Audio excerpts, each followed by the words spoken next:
नमस्कार। हम लोगों ने पिछले अध्याय में दूसरे भाव के कारक तत्व की चर्चा की थी। आज अध्याय संख्या 60 में हम लोग तीसरे भाव के कारक तत्व की चर्चा करेंगे।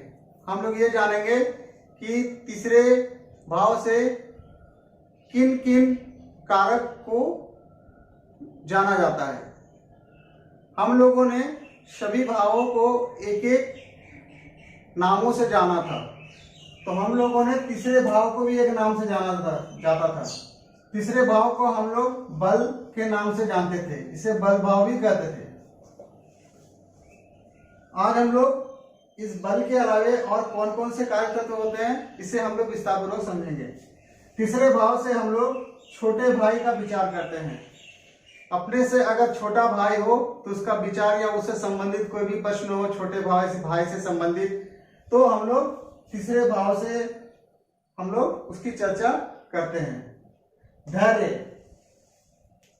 तीसरे भाव से धैर्य को देखा जाता है, क्योंकि यह बल का भाव होता है।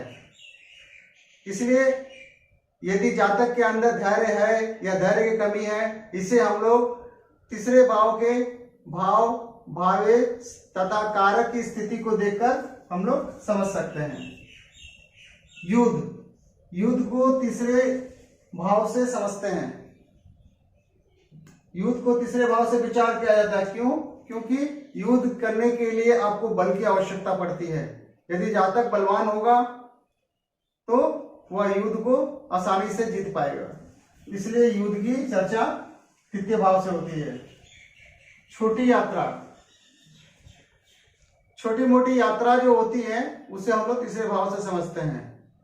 छोटी यात्रा का अर्थ यह हुआ कि आप सुबह गए और शाम तक वापस लौट कर आ गए। इस प्रकार की यदि यात्रा हो तो इसे हम लोग तीसरे भाव से समझते हैं। चित्त का भ्रम, तीसरे भाव से हम लोग चित्त का भ्रम को समझते हैं। कैसे? एक कुंडली का निर्माण कर लेते हैं,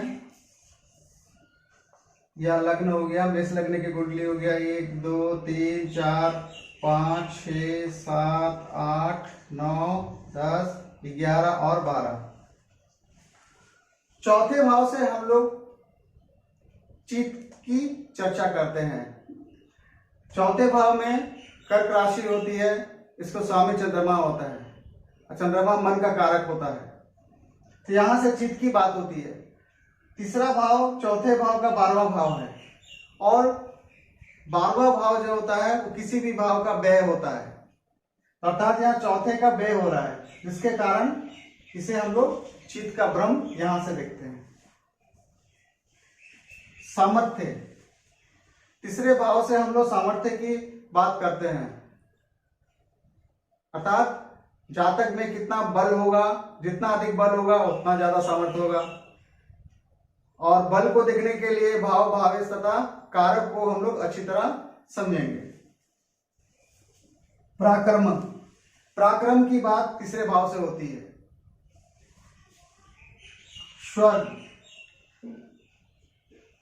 स्वर्ग की बात तीसरे भाव से होती है। क्यों? 9वें भाव से धर्म की बात होती है, और तीसरा भाव 9वें से 7वें भाव होता है, और 7वां भाव जो होता है वो भोग भाव होता है। अर्थात यदि जातक धार्मिक प्रवृत्ति का होगा और धर्म कर्म में उसका मन लगा रहेगा तो वह निश्चित ही स्वर्ग प्राप्त होगी उसको। इसलिए स्वर्ग की चर्चा हम लोग तीसरे भाव से करते हैं। आयु की चर्चा हम लोग तीसरे भाव से करते हैं। क्यों? क्योंकि यह अष्टम से अष्टम है। 1 2 3 4 5 6 7 8, यह भाव अष्टम से अष्टम है। अष्टम से हम लोग आयु की चर्चा करते हैं, और अष्टम से अष्टम होने से यहां से भी हम लोग आयु की चर्चा करते हैं। यह नियम हम लोग पूर्व में ही पढ़ चुके हैं भावक के अनुसार, कि अष्टम से अष्टम ये हो रहा है, जिसके कारण यहां से हम लोग आयु की चर्चा करते हैं। दूसरों को ताप पहुंचाना, अर्थात दूसरों को कष्ट देना। दूसरों को कष्ट कौन दे सकता है? वही दे सकता है जो बलवान है।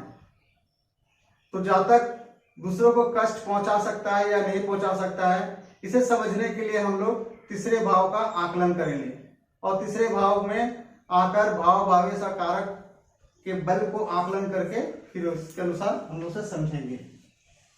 सिपाही, सिपाही का अर्थ हो गया पुलिस, सेना।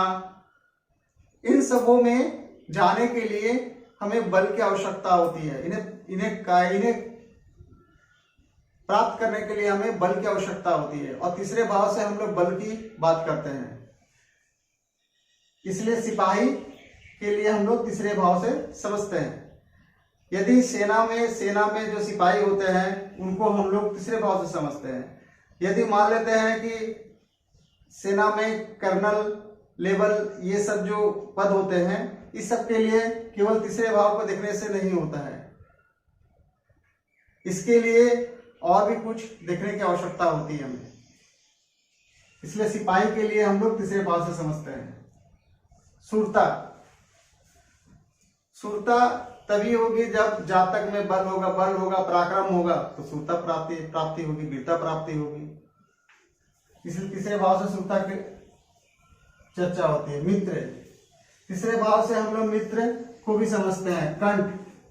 कंठ, ये जो कंठ है इसे हम लोग तीसरे भाव से समझते हैं।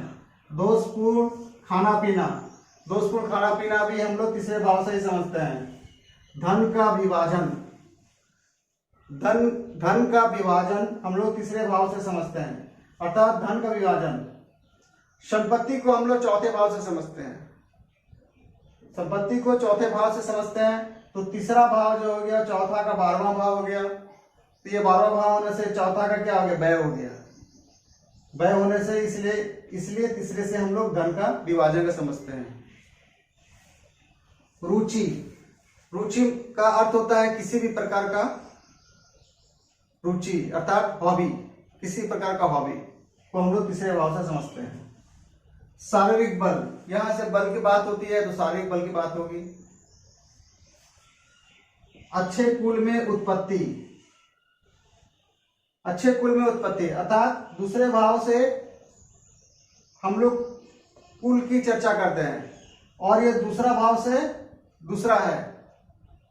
दूसरे भाव से दूसरे होने के कारण इससे हम लोग अच्छे कुल में उत्पत्ति को देखते हैं।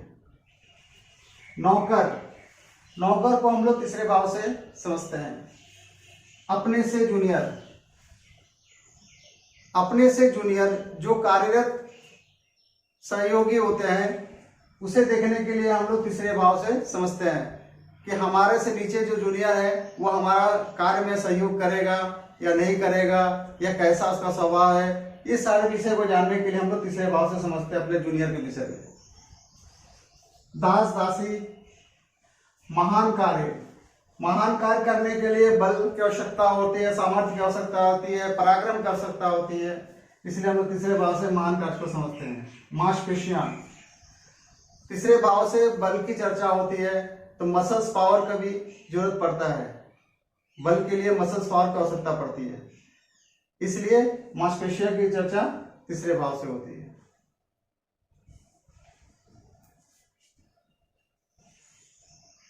तो तीसरे भाव से हम लोगों ने समझ लिया किन किन बातों की चर्चा होती है। इसी प्रकार हम लोग धीरे धीरे एक एक भाव को समझते हुए आगे बढ़ेंगे। आज बस इतना ही रखते हैं।